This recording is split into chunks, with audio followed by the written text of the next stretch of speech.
என் ஜனங்கள் ஒருபோதும் வெட்கப்பட்டு போவதில்லை. யோவேல் 2ஆம் அதிகாரம் 27வது வசனம்.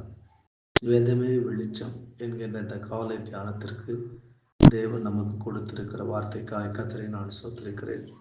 இந்த தியானத்தில் இணைந்திருக்கிற எல்லா தேவனுடைய பிள்ளைகளுக்கும் அன்பின் ஆண்டவர் இயேசுவின் நாமத்தில் ஸ்தோத்திரங்களை தெரிவித்துக் கொள்கிறேன். என் ஜனங்கள், என்னால் தெரிந்து கொள்ளப்பட்ட ஜனங்கள், என் நாமத்தை தரித்திருக்கிற ஜனங்கள், என் இரத்தத்தினால் கழுவப்பட்டிருக்கிற ஜனங்கள், என்னை நம்புகிற ஜனங்கள், என் ஜனங்கள் என்று சொன்னால் அவருடைய சொந்த குமாரன்களும் குமார்த்திகளுமாய் இருக்கிறவர்கள் ஒருபோதும் வெட்கப்பட்டு போவதில்லை.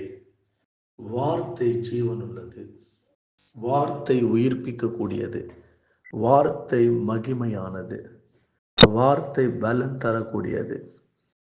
எல்லா மனிதர்களையும் புடமிடக்கூடிய வார்த்தைகள், பரிசுத்தப்படுத்தக்கூடிய வார்த்தைகள், பலன் தருகிற வார்த்தைகள். எனவே இந்த ஜீவ வார்த்தை என்ன சொல்லுகிறது என்றால், என் ஜனங்கள், என் ஜனங்கள், தேவனால் முத்தரிக்கப்பட்ட, தேவனால் பிரித்தெடுக்கப்பட்ட வாழ்க்கை வாழுகிறவர்கள்தான் இந்த அடையாளத்துக்கு உரியவர்களாய், எந்த ஒரு பெயருக்கு உரியவர்களாய் மாற முடியும். பெயர் அளவில் கிறிஸ்தவர்களாய், ஏதோ பேருக்காகவும் புகழுக்காகவும் அதிகாரத்துக்காகவும் வேலைக்காகவும் தேவனை நாம் பிடித்து கொண்டிருப்போமே, ஆனால் இம்மைக்காக மாத்திரம் தேவனை நாம் பிடித்து கொண்டிருப்போமே, ஆனால் எல்லாரையும் பார்க்கல நாம் பரிதபிக்கப்படத்தக்கவர்களாயிருப்போம் என்று வசனம் சொல்லுகிறது.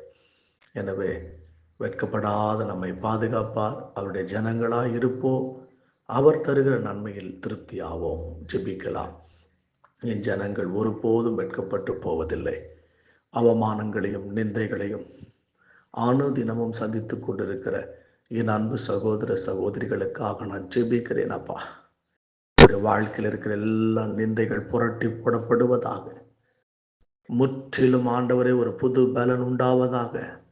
தேவரீர், நீர் உம்முடைய பிள்ளைகள் பட்சத்தில் நின்று எல்லா அவமானங்களை மாற்றும் என்று நாங்கள் ஜெபிக்கிறோம். தேவ கிருபை உண்டாகட்டும். இயேசுவின் நாமத்தில் பிதாவே, ஆமென். தேவன் உங்களோடு கூட இருந்து காப்பாராக. ஆமென்.